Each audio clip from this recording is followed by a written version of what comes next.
நான் one day பிஃபோராக Pooja வெசல்ஸ்லாம் clean பண்ணி வச்சுடுவேன்.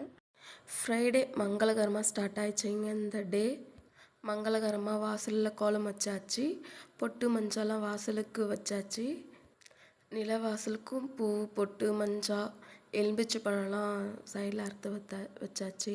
வெள்ளிக்கிழமைனாவே வீட்டில் மங்களகரமாக தாங்க இருக்கும். நியர்பையில் உள்ள அம்மன் கோவிலுக்கு தாங்க போனேன். அதுவும் அங்காள அம்மன் கோவில் இருக்குது எங்கள் ஊரில். அங்கே தான் வெள்ளிக்கிழமை போயிட்டு சாமியை தரிசிச்சுட்டு வருவோம்.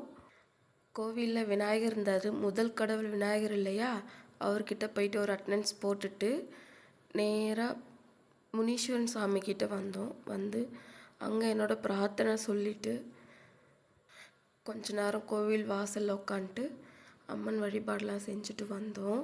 வீட்டுக்கு வந்துட்டு என்னோடய ஈவினிங் ரொட்டீனை கம்ப்ளீட்டாக முடித்தாச்சு. இன்றைக்கி இந்த டே கம்ப்ளீட்டாக நல்லா போச்சுங்க. எனக்கு ஒரு கஷ்டம்னு வர்றப்ப நான் ஃபஸ்ட்டு கூப்பிட்றது கடவுளே ஏன் என்னை இப்படி சோதிக்கிற அப்படின்னு தாங்க கேட்பேன். என்னோட கஷ்டமோ சந்தோஷமோ எல்லாமே நான் இறைவன்கிட்ட பகிர்ந்துப்பேன். நான் இறைவனுக்கு நெய்வேத்தியமாக ஃப்ரூட்ஸ் தாங்க வச்சேன். பானகத்தில் சர்க்கரை போட்டு இறைவனுக்கு படைச்சேங்க. இன்றைக்கி இந்த டே நல்லா போச்சுங்க.